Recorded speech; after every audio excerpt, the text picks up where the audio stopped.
Nirav, at the start of this segment, you mentioned that you believe that a couple of things could happen. One, some of the PSUs, independent of how hard decisions are taken or no, just the numbers, the dividend yield at which they are present in, etc. ONGC, for example, might do well. And there have been significant upgrades that have come in recent past as well. Uh, is oil upstream and ONGC, Oil India, etc., all of them great plays, or do you like ONGC in particular? I'm just trying to think out loud. No, I think I like the entire space. One way, like I said, is I'll never argue that the markets are cheap, right? But you cannot buy a great story cheaply. It is not possible.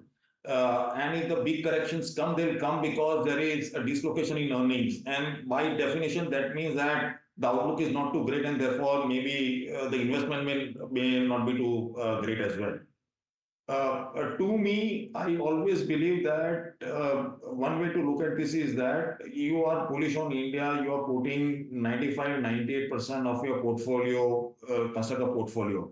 I always look at oil companies as an insurance play, right? The only thing that can derail India's story in the near term is an escalation in oil prices, which impacts my balance of payment problems eventually, and rupee depreciation and stuff like that, and inflation.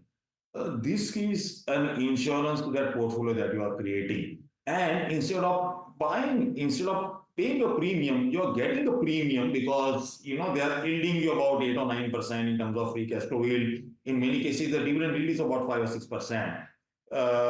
And therefore, it's a no-brainer.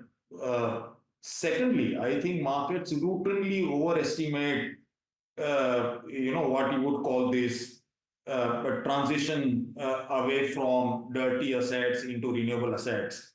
And we overlook things like Coal India and stuff like that.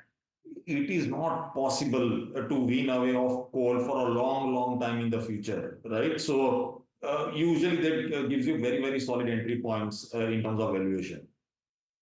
That's an interesting twist. Buy oil upstream as an insurance premium.